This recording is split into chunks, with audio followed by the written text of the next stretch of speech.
I make too many jokes about Tom, and I shouldn't do that. Because he is a wonderful human being. He actually went to UCLA Medical Center and offered to donate his organs, for transplants. He did. And the doctors told him he should have come years ago at the moment of his death. So I'm not going to do any more jokes, Tom. I've been taking a nightly poll on the state of the economy, as you know if you've been watching the show. Tell me tonight, just raise your hand, how many for the past few weeks have been living on stolen tuna fish? All righty. What else is happening today? Everybody's in trouble, really. You mentioned you read the front page of the paper today and you can't find anything that's very happy. And I heard something tragic today. Elliot Janeway is down to 5 months' income. Yes, I don't know what happened to his 6 months, but he's going down. Anyway, I passed by the unemployment office today and ran into an out-of-work magician. Now, he's having it real tough. He had to cut back on his act. He says the big finish to his act now. He reaches in a top hat and pulls out a sweatband. That's all he can't afford to wrap.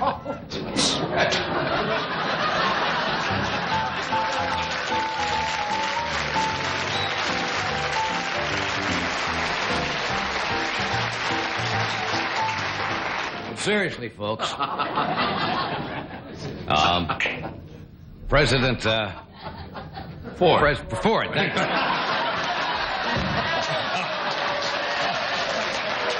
That's right. He just how quickly. You don't know. Well, I didn't get to cast a vote. It's not easy. He's invited leaders of Congress today to a White House breakfast, and things are getting tight there. It was a BYOB, bring your own bacon. Breakfast at the White House. But he is having a series of meetings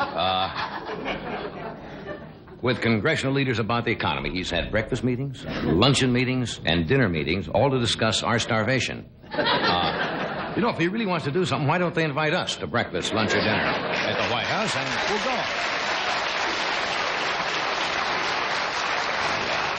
go. He invited Alan Greenspan and William Simon to breakfast because he's running out of breakfast squares.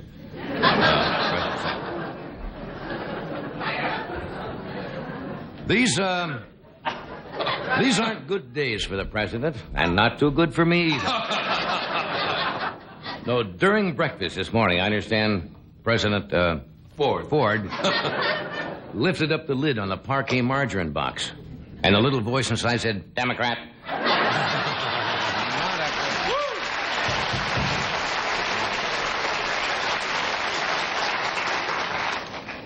President Ford said he was, it wasn't that he was disappointed that the leaders didn't support his, his programs, but they never asked him for a second cup of coffee. And that hurt him. Wow.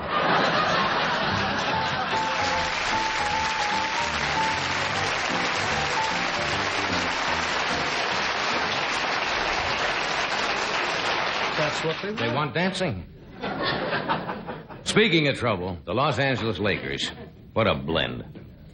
I went to a school for blends. Did you know that? To get from one joke to another, yes. It's the Sonny Jackie School of Blends. And you learn to go from one joke to another. Los Angeles Lakers are our basketball team out here. Quotes. No, they've been having a bad... They've lost 12 out of the last 14 games. They've been in the cellar so long that their coach is a wine steward. Did you know that? No, but the Lakers said their game plans are foolproof, except when the other team pulls a surprise move, like sending in a tall player.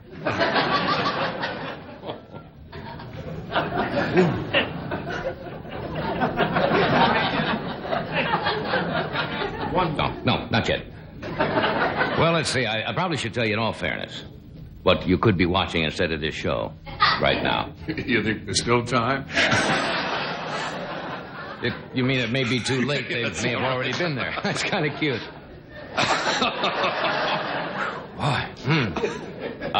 Merv Griffin is having another one of his wonderful theme shows. He has the Jackson Five, the Brady Bunch, and the King family, all discussing sharing a bathroom. That is the theme show that's on tonight, and that's the last. I don't even have a finish to get out of this. You know, just absolutely no finish. Oh, there's a visitor coming. We hope. Who's coming? From the east. Tonight? Tonight, yes. Sure. What a night for him to be here. That's certainly the right crowd for Karnak to show up. He'll be here anyway, though. I guess that's all I have. Oh, shut up. We have a grand show tonight. We have a most talented lady. Lily Tomlin is with us tonight. And she is...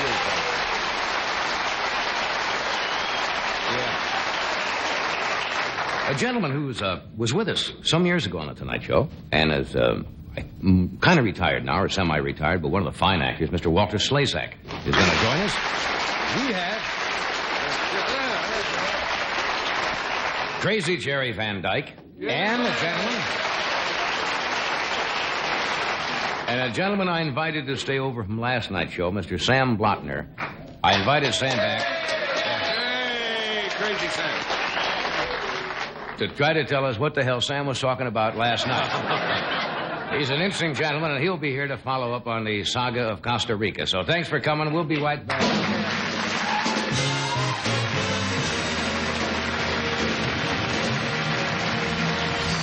back after this. Thank you.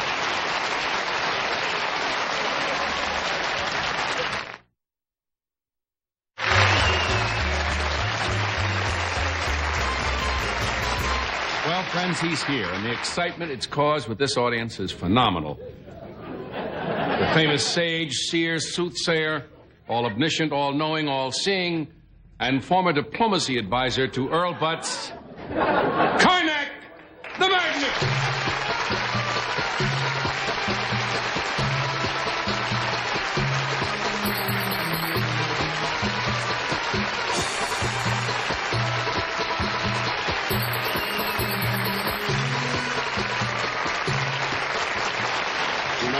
The injured here on the show. Welcome, welcome, welcome. So good to see you again. You always say that, and I always forget exactly what it means. Sim Salabim. My three sons. Sim Salabim. I hold in my hands the envelopes. These envelopes, a child of 4 can plainly see, are hermetically sealed. They've been kept in a mayonnaise jar in Funkenwaggle's porch since noon today. No one knows the answer to these questions, but you, in your incredible way, will ascertain the answers without ever before having heard the question. Is that about it, sir? Won't you? Oh, yeah. Did you forget this bit? Yes, I'm going to See, when do you that. wear the turban, that's what this is. Envelope number 1. May we have silence, Yes. please? Hermetically sealed. I know. And I will divine the answers Yes. to the question. Mayonnaise jar, Funkenwaggle's porch, noon today. And I have not seen this. No one has seen it. No one knows the answer. But you will divine it. Let me get going here. The answer is 2 for the road. 2 for the road. That's the answer. Question, how many Chryslers have been sold this year?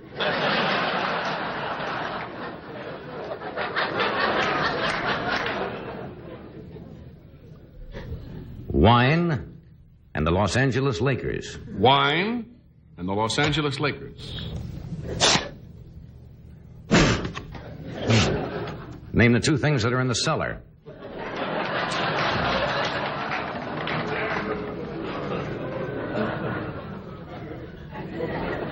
May the best meal you ever eat consist of kitty litter chips.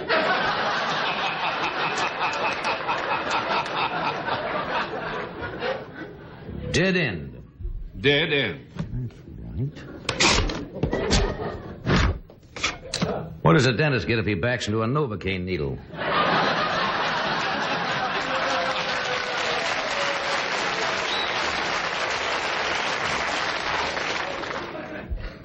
Peat moss. Peat moss. What grows on the north side of a guy named Pete?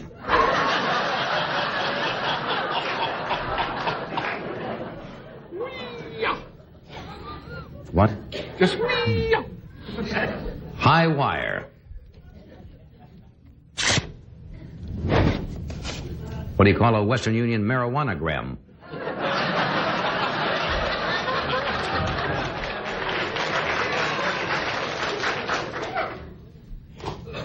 May May a vindictive camel leave a holy relic in your granolas.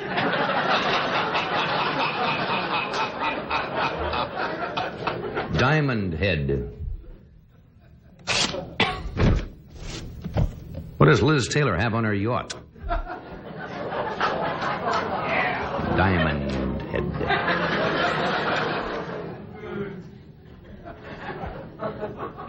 True Grit. True Grit. I said. What goes into an NBC commissary hamburger?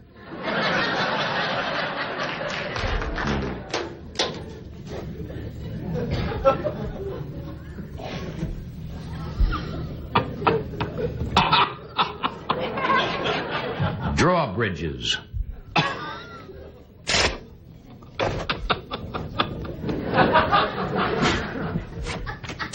What does an artist do when he sketches old people's teeth?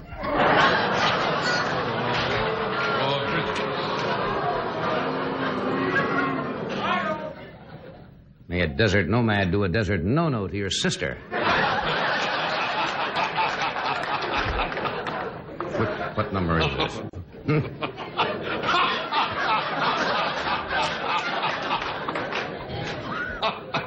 You were divining. I can almost see you divining. I was divining. T.S. Eliot. T.S. Eliot. What do you say to Elliot Janeway when his savings account runs out?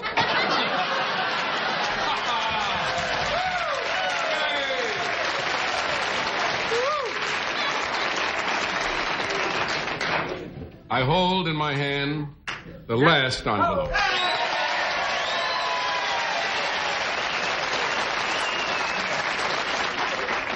May a crazed lizard unravel your underwear.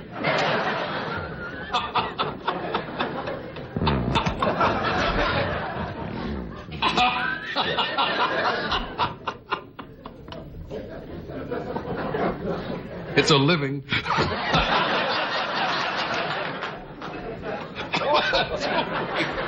Shake up.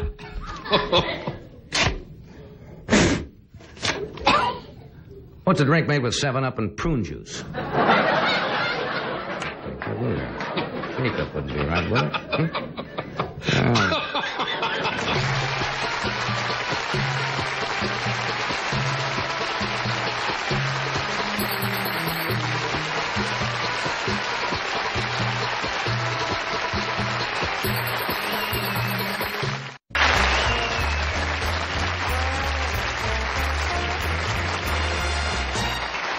Okay, here we go. Oh. I should mention I open a week from tonight. This is Thursday, isn't it? Yes. In Las Vegas, you're coming up? I will be there. We'll be at, the entire staff is going to be there. At Caesar's Palace, and I am not doing Karnak at Caesar's Palace. I know, but... You do a whole series of those shake-up jokes. No. I don't understand that at all. There was nothing there. There's got to be a typo. That had to be a typo. No, you read it nicely. It was good timing. Read it swell, but I realized when I said, this is a typo. Just anything. Well, sometimes you can't divine the questions if they don't work on the typewriter. What am I, of course. Lily Tomlin is a most talented young lady. Ever since she started on Laugh-In, she has developed tremendously, created a series of wonderful characters that she does, ranging from Edith Ann, as you know, to Ernestine and many others. And this Friday, she's going to be doing a special called Lily. Is it on this network? It's not on this network. But nevertheless... We help everyone. It will be on. Would you welcome Lily Tomlin?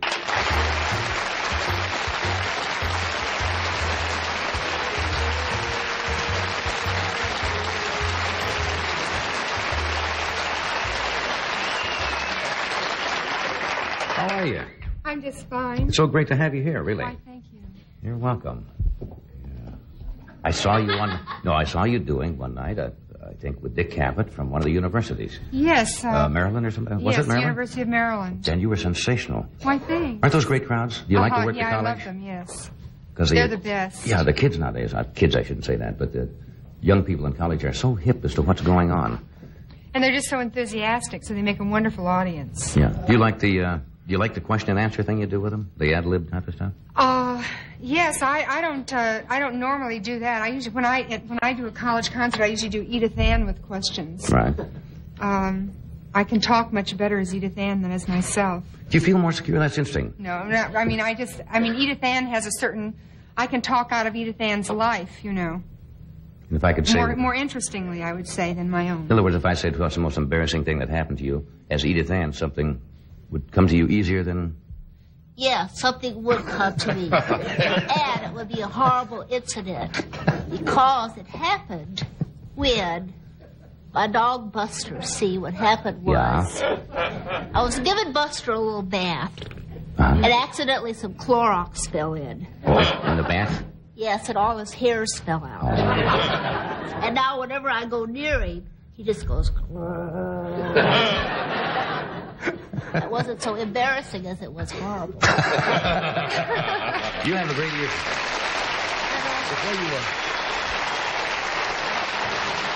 Before you did laugh in, where did you get your experience?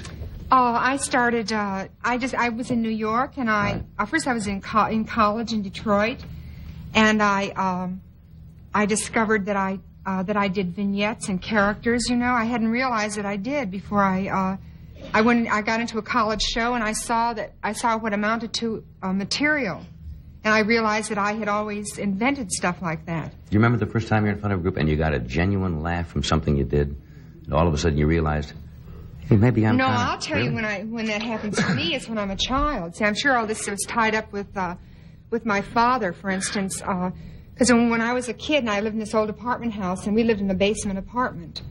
And upstairs from us lived a woman named Mrs. Spear, who worked in the daytime, and her husband worked nights. So she'd come home from work about 4 or 5 o'clock, and we'd be fixing to have supper because my father worked in the factory, so we'd eat very early, like 5 o'clock or something.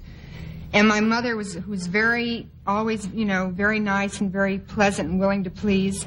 And Mrs. Spear would ring our doorbell every night, and my mother would go to the foot of the stairs of this basement apartment, and she'd look up, and she'd ring Mrs. Spear in, and then Mrs. Spear would say, "Oh, Mrs. Tomlin, I'm so sorry to have to ring your bell again tonight, but I forgot my key." And then she'd say, "Something smells good." So my mother would say, "Well, come on down and have a bite to eat with us," see? So Mrs. Spear would eat dinner with us 2 or 3 times a week. And whenever she'd leave, my father wouldn't say a word. He'd sit over on the side like this, He'd sit eating, and he wouldn't say a word to Mrs. Spear. And then every time she'd leave, he'd say, "If old lady Spear eats supper with us one more time, I'm going to give her a piece of my mind." So the next day, when Mrs. Spear rang the doorbell, I was about 5 or 6 years old, and my mother couldn't get to the door first. And I ran and answered it, and I told Mrs. Spear what my father's true feelings. As 5-year-old children are wont to do. Yes, right. and it was, and while my mother was horrified, and it humiliated her, my father rather applauded it in a covert way.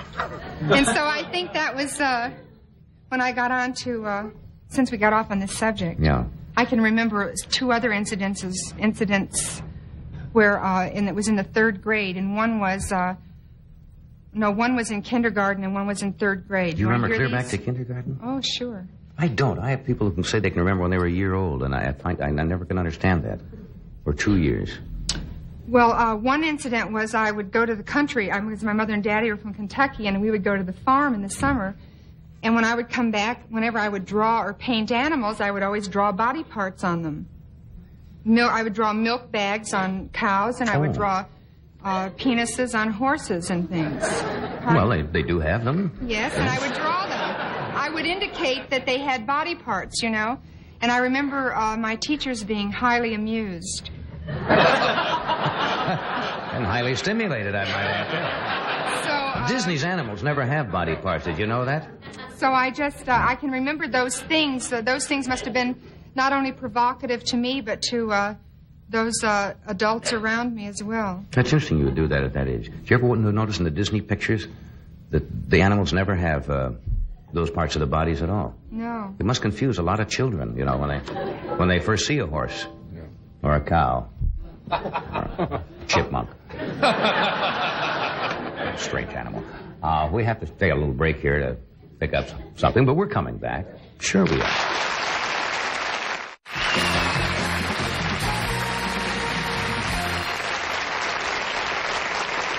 If you just happen to join us, we're talking with Lily Tomlin. We have Jerry Van Dyke and Walter Slezak and Mr. Sam Blotner with us. Did you meet Sam, Mr. Blotner? Yes, I said hello to him. Yeah, he's an interesting man.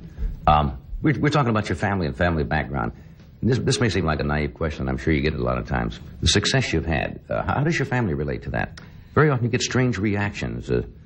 When offspring becomes very successful, you go back home. Sometimes your friends change in relation to you. Well, that I think is true. I think because for a lot of friends, I don't think I have any friends basically left. I mean, that I really still relate to. You asked me something, and I can get off on such a tangent. I started to talk about one person I really do still love and communicate with is a woman that lived in our old apartment house. Mrs. Spear? No, this is forget. Someone else. I won't mention her name because she'll crack up anyway, but she's about 15 years older than I am. So when she was 25, I was about 10. And she was divorced, see. Mm-hmm. She was one of the few divorced women in our building. And she was... that considered very... not bad, unless you were suffering quite a bit. Oh, that's right. So she didn't suffer too much. Her boyfriend slept over, And she was quite attractive anyway. And so she was the building hussy, really. And she never was invited to the... word for a long time. Right. She was literally the building hussy and was not invited to the Tupperware parties. Oh, no. What rejection. And I loved her so much, and I still do. And we had I just could relate to her so much, and enjoyed her so much. And so I'm still friends with her. Now, she's one person that truly I can still identify. I don't know. She's still living back in the building? No, she's left there long, long ago. Yeah. And lives in another part of the world and all. Another part of Detroit. But my family, of course, loved the fact that I got famous. Yeah. And, I have so many things I could tell you. I don't even know where to start. Like, for instance, just when I flashed on, when I was telling you that other story earlier about the animals and mentioning body parts. Yeah. I was down visiting my mother in Kentucky, and I was going to do a college concert nearby in Missouri.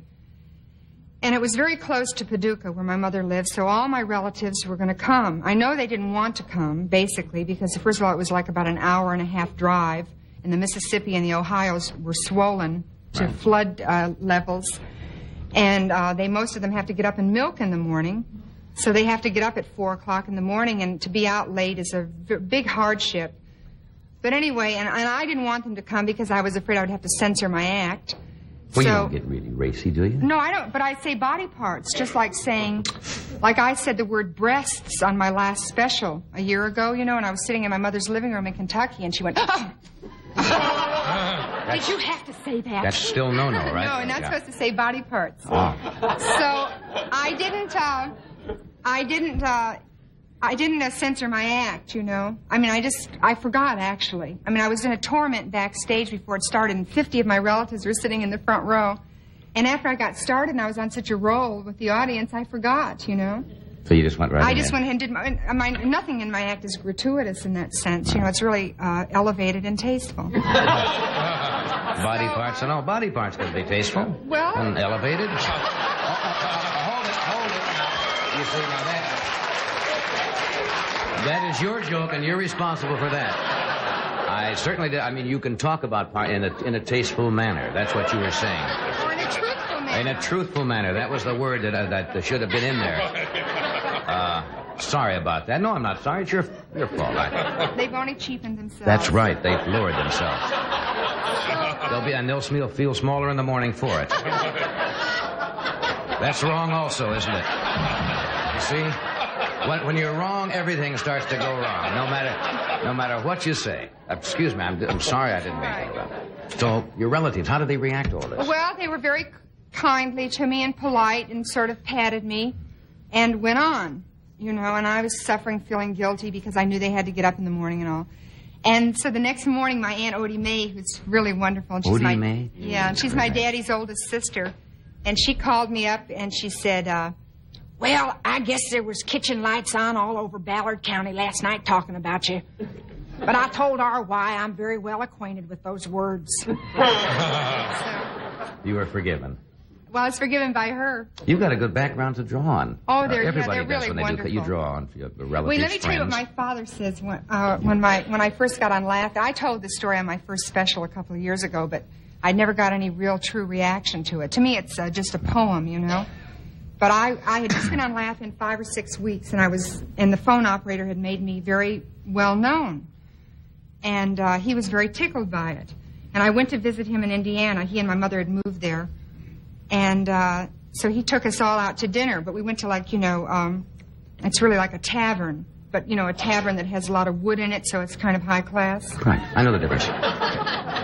And Called something like Ye Old Tavern. Ye It Old, gives right, but right. it has octagonal tiles on the floor. Yeah. And a very lot of dark wood, and you can get shrimp, chicken, barbecued chicken. It takes it out of the bar ribs. category. Yeah. It takes it out of the bar category, right? Because you can have dinner there in a Right. sense, but everything comes in a plastic basket. But it's really quite wonderful. So my daddy, so we're all sitting there, and he fixed up the lady upstairs with a fella he worked with at the factory, and we were all sitting there, and the waitress came over, and all the Tomlins see talk in that kind of voice like that I told you. That's why Odie May talks just like my father. Yeah. They just happen to talk that way. So my father calls the waitress over, and he says, "Who do you think that is?" Pointing to me. And I've been on Laugh-In about 6 weeks, And nobody knows that this is this. So she gets down and she looks in my face, because me and my daddy look just alike, and she said, "Well, I guess that's your daughter." I says, "Yeah, you're damn right. Get up and sing a song, babe." And I said, "Oh, Papa, please, I don't want to. I can't." And he said, "Babe, get up and sing a song for the people." I said, "Please, Papa, I don't want to. I'm too embarrassed." And he said, "Babe, you got to learn how to be popular." Well, your dad's proud of you. That's all. That's Oh, natural. yeah, sure. Get up and sing. So I told that on my first special because it seemed so classic, the idea of trying to embark on a network television career, and you must learn how to be popular. Yeah, it's kind of strange. We have to do this, and we're coming back. Just one moment. Stay with us.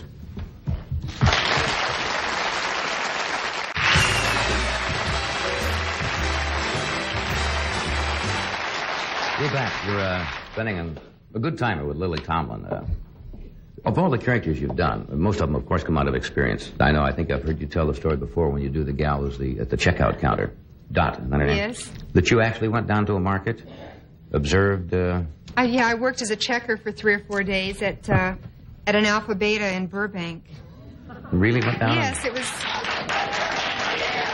the one at Whitsett and, is it Whitsett and Burbank, I guess. I think that's my favorite one.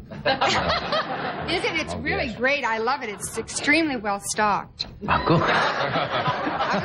Good. I said to Maurice, who's the manager there, I said, "I wish this Alpha Beta were near me. It's so well stocked." Yeah. So you went in and actually picked up Yes, all the I did. Because I wanted to become proficient on the cash register, and I did. It's just that I couldn't really. It was a neighborhood where there's a lot of older people, and so they're on fixed incomes, I'm sure. And it was really. People. Kind of sad at times when people are Not looking. really whether they- sad, because the human beings are just too gutsy and terrific, to be that sad. It's just that the spirit is terrific, but it is sort of delicate, because people line up for day-old bread. And although I think buying day-old bread is the only intelligent thing to do, because you buy you buy a loaf of bread and pay 70 cents for it or something, and the next day you've got 2/3 of it left and it's still day-old. You might as well buy day-old, Yeah, but then the third day, it's 3 days old at once. Both ways, but I see what you mean. No, I think you're right. I used to work in a Did you? supermarket one time, yeah. Stamping cans. Boy, is that boring. Oh, I would like that. I always wanted to do that. Oh, yeah, but after about 14 cases, you don't care. Any of you stamping people going by, crack your head. It's not the most creative work in the whole world, If you can find the top or the bottom of the can, you're ahead of the game. Are you working on anybody new? Any new characters? No, but I was going to, after I mentioned that, darn it, now I don't know what to do. What? I don't know which way to turn at this moment. Turn anyway? You turn to the right there. Well, I was going to do a little bit of supermarket, but it didn't. Oh, Go ahead. Okay, Sure. no, wait a second. do whatever you like. This is because I couldn't tell anything really humorous about working at the Alpha Beta, you know, other than the fact that I stole a steak and a roll of adhesive tape. Oh, no, I'm just kidding, No, you Maurice. didn't do that, yes. And so I was going to do this. Did you ever little bit. shoplift anything? Oh, When you were a many kid? times. Did you? Yes. In fact, I faced great humiliation more than once. Sorry. No, I don't like to talk freely about having shoplifted because it gives people, sounds like I'm advocating it. yes, you and know? I heard once we talked about it on the air one night, excuse me for interrupting, and I got a letter from the president of Department Stores of America, something saying, please don't make that look like it's a lighted thing because it's billions of dollars a year. Yes, it is, right. But one thing I'm getting off the track, but when I was in Detroit, I had shoplifted at J.L. Hudson, which is the biggest department store in Detroit. Why I'm revealing this, I don't know. Because I'm your friendly doctor type. You tell me Well, I'd anything. only done it because it was. I actually wanted to see what it was like. You know, I wanted to see what the experience was like because I didn't try to do a slick job. I did a very bungled job so that I would get apprehended. And as a matter of fact, I did. And the woman said, it was wintertime and she had on a light topper, so I knew that she was not a true shopper. You know, walking around the store in like a raincoat and it was 20 below outside. And she said, walk this way, keep smiling, no one is going to embarrass you. Keep walking this way, keep smiling, no one is going to embarrass you. Keep smiling, keep walking this way, no one is going to embarrass you. Anyway, they did embarrass me, and I gave up the item that I had shoplifted, and then I smiled and laughed and horsed around and said, well, and they knew me, and then they realized that I was an actress, a local actress, and I said I wanted to see what it felt like to be apprehended. And then, but they still put my name down on the card and put it in a file, you know, and I was just mortified. But then years later, after I got on Laugh-In, I did a record signing party in the record department. And in my mind was always the fact that downstairs in the security department was my name on file. Shoplifter, Tom or Lily. But anyway, all right, do I have time or not? Do you have to break? Yes, go ahead. Okay, I'll just do this one real fast. This is like Dot. This is Dot, the supermarket checker, and Edith Ann is coming through the line. Edith Ann is the little child. This little piggy went to market. This little piggy stayed home. This little piggy had roast beef. And this little piggy was the one back there on aisle 6 making the sour cream dip for her Fritos, wasn't you, Edith Ann? No. Then you was the one back there making a peanut butter sandwich. No, I was the one back there reading this comic book and eating cookies. Well, let's see now. What you got in this cart? Popcorn, peanuts, cupcakes. Who told you to get all this stuff? The man on TV. Well, now, Edith Ann, I can take all this other stuff back, but you have eaten the entire contents of this box of animal crackers. Don't you think you ought to pay for it? No, Dot. I didn't do nothing honest. You looked me straight in the eye. Did you or did you not open up this box of animal crackers? Yes. But when I looked inside, there wasn't nothing there. They had eaten up each other.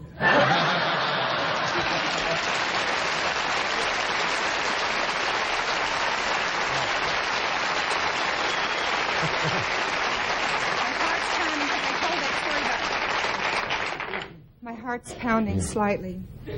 Perfect line for Because I child, told though, about isn't it true? shoplifting. Yes, well, don't worry about it. We should do a disclaimer. Don't go around shoplifting, because you'll be embarrassed, but keep smiling. You see a lady in a raincoat in Hudson's and it's winter, don't take nothing. We'll take a break and we'll be right back.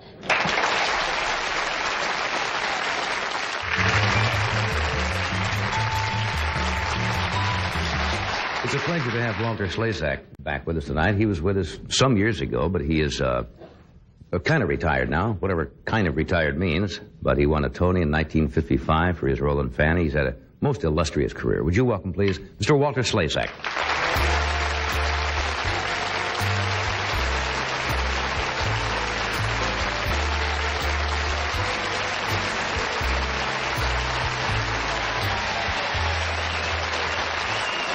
Hey, it's so good to see you. So wonderful to be here and not want anything. Not wanting nothing to I have plug. no show to sell. I have no opening. No I have movies, no books, nothing. no plugs, no I'm records. just here to talk. Well, I'm glad, and it's great to see you again. How many years ago was it that you were with us? Well, I remember the day I met you. It was October the 1st, 1962. That was a day. Vincent Sardi was opening a restaurant in Greenwich called the Showboat, and I met you there, and you were a very nervous and shaky young man because then you were going to town to do your first taped show after you took over from Jack Park. You're absolutely right. Yes, I know it. October. I don't know why I'm arguing with you. You're absolutely right. But you were with us on the show once because I remember you telling a story. Was it dirty? No. It was a funny story that had to do with an autobiography about swans. Right? Oh, yes. That old thing. No, I There's don't. a beard like that. There was a very strange thing about Lohengrin or something. No, my father was a famous opera singer. Right. And you want to lead me into it? No, you don't have to do that now. We can talk about that later, but I remember that from the show. Yes. My father was a famous opera singer, and he sang Lohengrin. And for those who do not know the opera, Lohengrin is a knight of the Holy Grail. The Holy Grail is in Spain, but the opera takes place in the Netherlands. And he arrives, evidently from Spain, in a boat standing up, and the boat is drawn by a swan, which is an unlikely form of locomotion. And my father was backstage, ready to step into that boat with the swan, when the stagehand on the other side got his signals crossed and started pulling. And the boat left without him, and he turned around and said, "What time's the next swan?" I couldn't remember the punchline, but that's one of the great stories of all the time. But a couple of months ago, there's something very funny that happened. A Russian prima donna sang La Tosca. And in Russia, they were not used to use real candles next to the body of Scarpia. Huh? And she planted the candles, and her wig caught fire. Oh?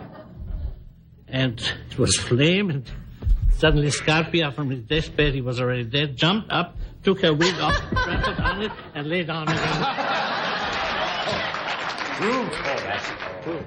I think she was the wife of this famous cellist.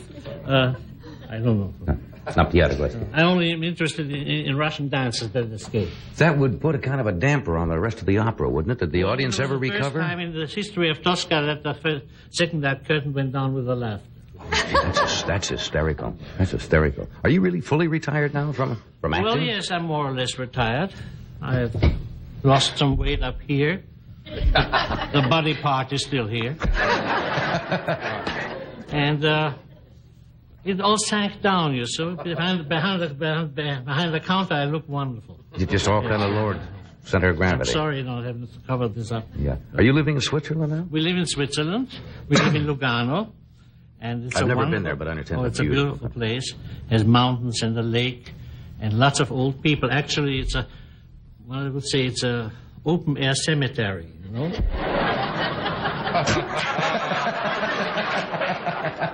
It's a little bit like Florida, you know? And a lot of senior citizens like myself. In 27 years, I'll be 100. They are living there, and I instigated amongst our circle of friends a rule that there's a penalty to be paid every time you mention a doctor. Doctor's bills, lawyer's bills, prostata, that costs 35 francs. Hysterectomy is only 10 francs because they're all old people, they've had it, you know? And so forth. Now, you have to kind of narrow your circle of conversation, your sphere of conversations, because otherwise you talk of nothing but disease and death and how to cheat on the income tax and how to cheat on the death taxes and how to avoid death taxes completely. It's the general tone there. Yeah. It sounds like quite a place. How do you spend most of your time? You just with your friends? Well, I tell you, I'm very lazy. I have a writer's block for the last 7 years. And I'm working on a book. It started out with a short story about a dog. Our dog is called Amos, and the book was called My Name is Amos, I'm an Only Dog. And this has become just a chapter. But I had a dog once in New York. He was called Angel Face. It was an English bulldog, 80 pounds of ugliness. And I walked with him in Central Park, and suddenly he was gone. He was off the leash, and I saw that something was moving in a bush. And when I came closer, he was raping a thoroughbred white fox terrier dog.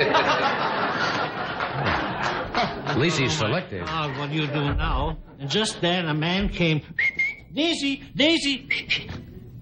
And he saw what happened and froze. And he turned to me and said, why isn't your dog muzzled?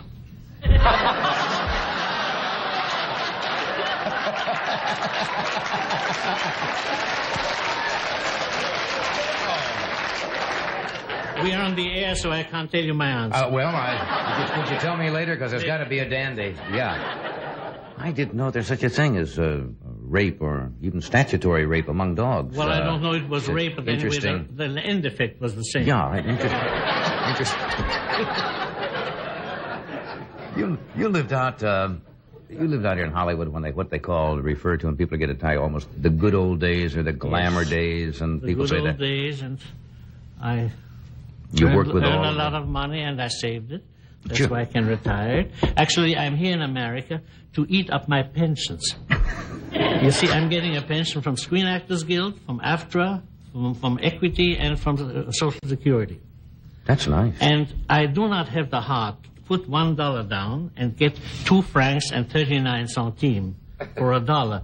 About 2.5 years ago, it used to be 4 francs and 33 centimes. Mm-hmm.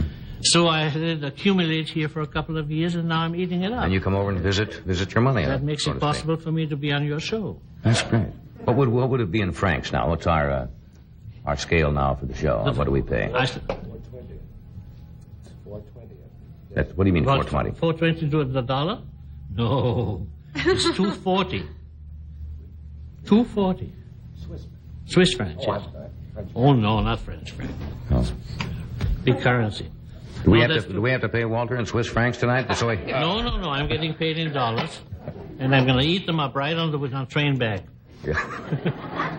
When people lived in those days, you said you saved your money. There were a lot of people who didn't, because in those days I know many friends made thousands and thousands of dollars and spent it. I did a picture once in Lebanon, and there's a casino, and one of my co-stars was a very, very talented actor. And we had to bail him out. He got $35,000 for the picture, and he lost it one night. At the casino? Huh? At the casino, yes. So, thank God I never did this. Yeah. And we live a very good life out there. My wife is a ceramist. She has her own kiln and her own wheel. That's great. And she even sells. And I get up at 3 o'clock in the morning to watch if the cone is falling. And it's a good life. It seems like you're enjoying it. Yeah. And you deserve it. Yeah. Let me take a small break, and we'll be right back here. Schlitz brews there. Oh. Schlitz brews, you can do this. Schlitz brews their beer to taste the best, and why not?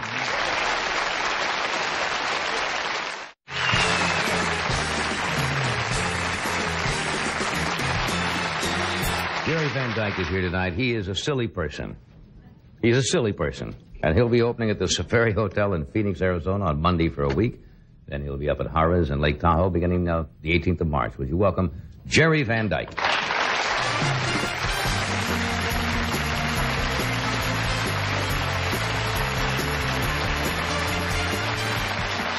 Thank you.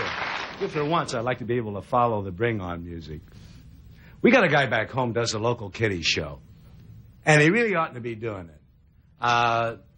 He likes to dip in the sauce a little too much. And I'd like to give you a sample of one of his shows. His name's Buckaroo Barney. Now, when he comes out, he usually works with a studio full of kids, so if you folks will help me out when Barney says hello, yell back, "Hi, Barney." Make him feel better. Well, boys and girls, it's 4 o'clock and time once again for your friend and mine, Buckaroo Barney.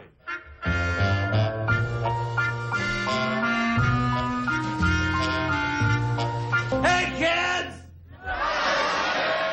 Hey, kids! How are you today, boys? You both buddy, Buck Barney. You boys and girls have to excuse Barney a little bit this afternoon, but Buckaroo Barney is a little tired. I went across the street for lunch and got a little tired. You think I'm tired? You want to see Betty Wilson, the weather girl. She's really tired. She's still over there getting more tired. Don't miss that 6 o'clock weather. Well, kids, looks like we got a great show for you today. There we got a Hopalong Cast movie. But before the movie, what do you say? Let's all say hello to our little old buddy, Popo the Frog. Huh? Huh? Where's Popo today, kids? Where's Popo hiding? Popo, where's Popo? Where's the hand puppet? Oh, I got it. There you go. There he is. There he is! Oh, jeez. How are you today, Popo? Fine.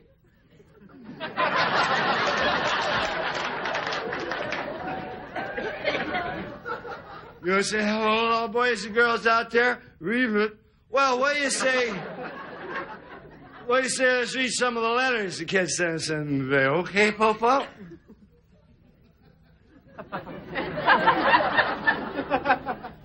Bye-bye. Here's the letter here.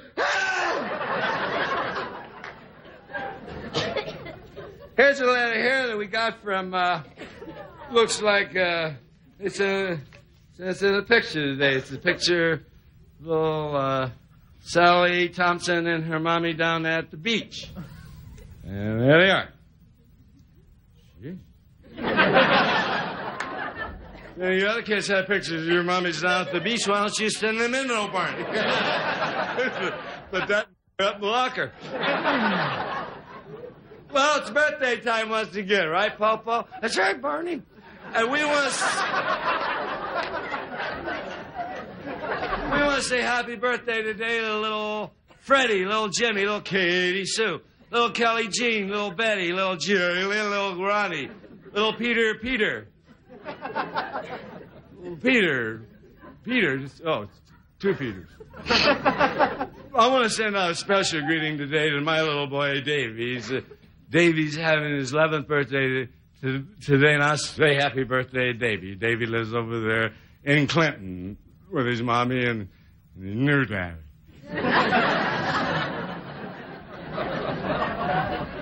Sorry I didn't get out to see you last weekend, buddy, but used to be Daddy was terrible tired last weekend. But I'll be out there this weekend, and I'll bring you your present. Okay, buddy? Okay. Don't worry, Martha, I won't stay. We don't want to embarrass new Daddy. New Daddy never gets tired. But old Mommy gets tired every now and then, right, Martha?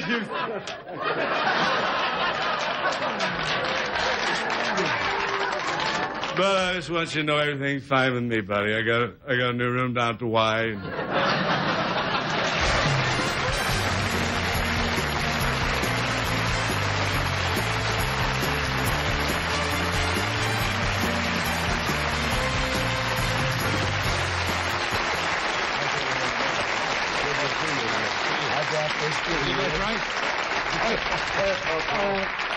Your Daddy never gets tired. Oh, Daddy never gets tired. I was talking to Sam backstage. Sam Blotner? Have you met Sam? Oh, Sam's something else. I understand you. Yeah. I'm the only one in the world. Sam was with us last night. I invited him to come back because he lives in Costa Rica now. And yes, I heard all about Did Costa you really? Yes, I'm thinking of moving there, as a matter of fact. I think he has the right attitude. Yeah.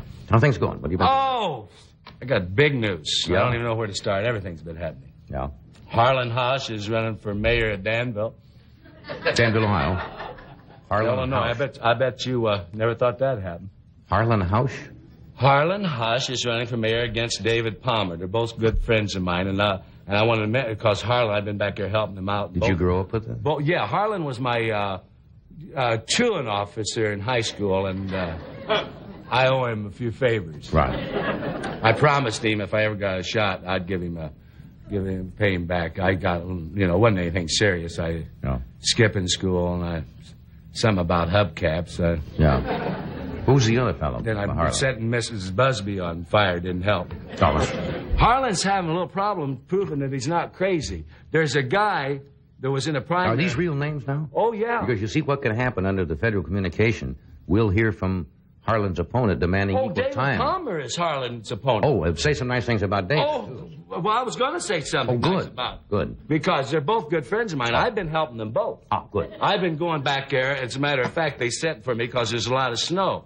And I've been trying to be even with helping them both out in the race because they get me because I have a a talent when they give me some beer, and then I write both their names in the lines all over Danville. Afraid that's where you were headed. Yes. Well, I hold the record. Yes. I hold the record. I don't think I want to hear about it. Well, it's something that, I don't have a lot of records. In high school, I wrote the whole senior class. Did you really? Yeah. Mm-hmm. We wouldn't have that big a class, but, we couldn't get our hands on that much beer either. I was a classic at it, and I remember I wrote my name in my girlfriend's front yard. Yeah. Don't tell me the end of that. Don't tell me the end of that joke. But I've been helping both of them out. Would you live in Danville? Yeah, I can't figure out where you live. I lived in Danville, Illinois, but I was there for about a year, and then I went on the road and worked. I was in Michigan, and I come back, and my family, they moved. Oh. And now we're trying to find out where they live. Which is, something that happened in high school. I went to school one day, and my family... When you came home and they were gone. It's a little game that they have. Yeah. But Gaylord Hall, who was... Gaylord Hall was in the primary, and he's also a friend of mine. But Harlan can't prove, and neither can David, that are running, that they're not crazy. Gaylord almost made it, because Gaylord was crazy. They put Gaylord away. And what happens, they put him away, and then when they release you, you get this card to say you're all right. Right. Now, he's out and saying that both Gaylord and David are crazy. And they're saying, well, Gaylord's the one that's crazy. And he pulls out the card and says, I can prove I'm not crazy, and they don't have a card. As I understand it, you're helping these two fellas. Well, it's not easy. I'm glad you're not against them, because that could be trouble. Well, no, they're not. They're okay. So's Gaylord now. Yeah, okay. But I liked him a little better when he's crazy. But they're both all right. Oh, yeah. David and Harlan. And I'll let you know how it comes out. Would you? Because Danville we need some help back Yeah, well, send the results immediately. Yeah, I'll have a home for sale. Would you? Okay. Well, is that still up for sale? Yes. All right, we'll take a short break, and we're coming right back. You haven't moved that yet, huh? No!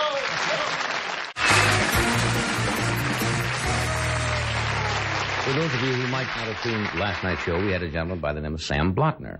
Sam Blottner is not a professional entertainer, a gentleman who used to live in Maine and moved to Costa Rica, and he keeps in touch with us. The reason I have the chair here is because Sam brought this on last night as a gift, and there was rather a convoluted story about the former president of Costa Rica who had something to do with it. We never did find out exactly what was going on. So I invited Sam to stay over because he said after all it was 6,000 miles back to Costa Rica, so he's staying for an extra day. Would you welcome Sam Blottner?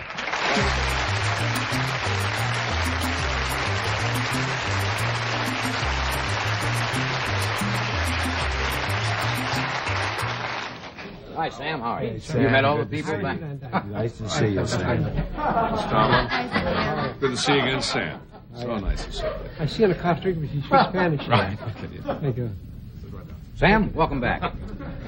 We got to make it fast tonight. Yeah. Not much time. What'd you do last night? Huh? What'd you do when you were here in Los I tried to Angeles? find Fred Goodnight, but he Oh, yeah, went Fred back to Goodnight. Costa Rica. Was your friend we talked about last night? He has a bar now, the El Toro Bar.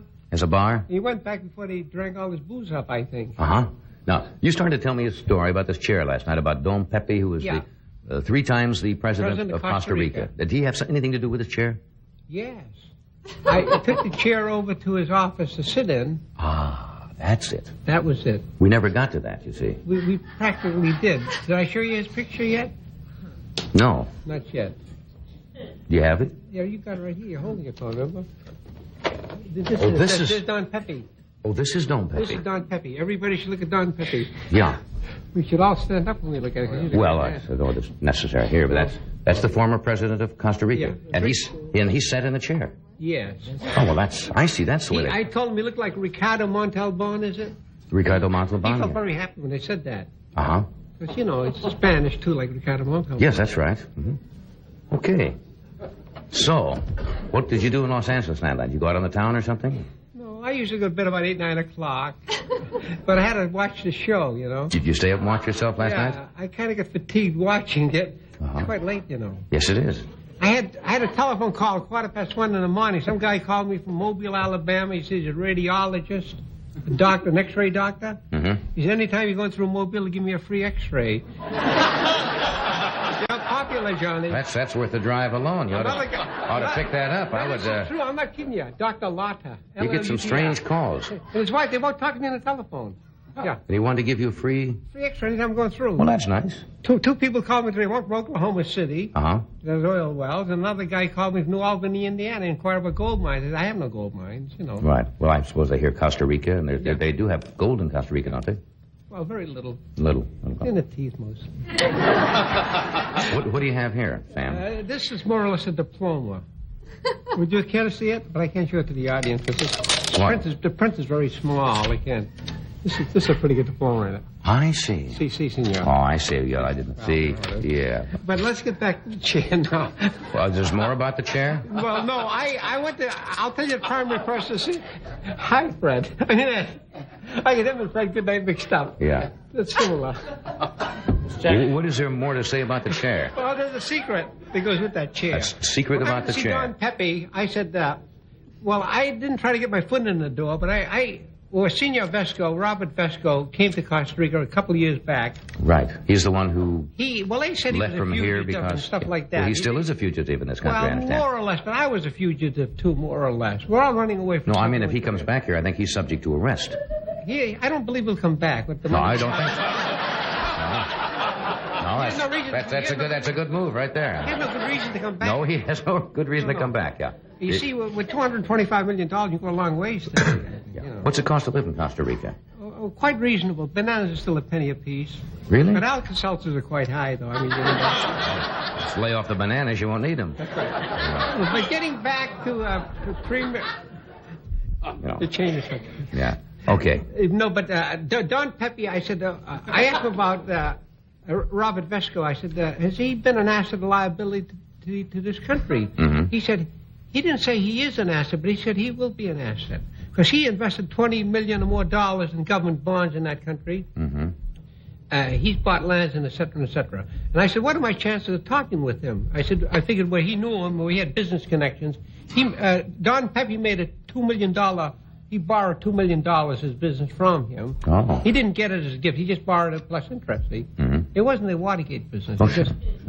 He has to pay it back in time. Yes, he borrowed it, yeah. But everybody knew it when he borrowed it. I mean, it wasn't nothing. You know. Oh, I didn't. So he borrowed the money, and it's business. So finally, I said, well, I would like very much to have a conversation with Senor Vesco, but I can't seem to get a hold of him. I've been trying for 2.5 weeks to call him on the phone. I've been calling his secretary. She isn't actually giving me the brush off, but she said Mr. Vesco is not available and stuff like that. See, but That's a brush off. more or less. But he has a farm. He has farms all over the country. See, and he could be on his farm doing something. Could be, yeah. Did you ever get in touch with him? Well, I'll tell you what happened. A week ago tonight, which is Thursday. This is Thursday tonight. This is 1 week anniversary. I was having my usual siesta. I usually take a little nap after noon, about an hour or two. Mm-hmm. The telephone rang. Somebody answered it in the house, and they didn't know who it was. And finally they said they'd like to speak with me. And I ran over to the phone, and the girl said, Mr. Vesco would like to talk with me. And I figured I was quite strange he would want to talk to me because for 3 weeks he's been he wasn't around basically. He might have just came back from someplace. Yeah. So he said, he said, he's talked to me in English. He speaks good English, you know. He's from here, yes. Yeah. So, He went right from here, I understand. So I don't know don't where imagine he he came forgot from. it that He's quickly. quite a mysterious person. Yes. Basically. So Mr. Vesco was on the phone? Yeah, he started to talk with me. He called me by my first name. He evidently knew my first name. And he said, I would like you to talk with me, and do you know where I live? I said, I know the neighborhood you live in, but I've never been to your house, because when I used to go out there, it was all fields. I could buy for practically nothing. But since you live there, the land has gone up quite high, because wherever he buys stuff, they start inflating the price of this poor guy. A figure of speech, you know. They have to prices, see. But he built a house that cost $500,000, so he made the land more valuable around that area, see. What did he want? Well, he said, will you come over to my house? I said, well, I don't know where you live. He said, I live near the Russian embassy. And I said, gee, it's strange for a capitalist to live next to a communist as a neighbor. I mean, that's what kind of a democracy that country is, see? It's very democratic. So I started to, he said, I will send my chauffeur to your house, but where do you live? And I explained to him so many yards, so forth. It's a long story, so I'll cut it short. So I said... It's too late for that. You can say that. Okay. Anyway, you went over to his house. No, I didn't go to his house. Oh, went to his farm. I had to go and meet his chauffeur at a specific place. I drove over there. I was supposed to be there at 4 o'clock sharp, and I was there 5 minutes before. I usually get there pronto. Muy pronto. I was waiting. A Mercedes-Benz was supposed to meet me there. I told him my number of my vehicle. I had placa numeros pensionata 60. Pen 60 is my number. Vesco, incidentally, is a pensionata, too, like I am, see? Mm-hmm. We have pension. We're on the same boat, basically, only his boat is a little better. Mm-hmm.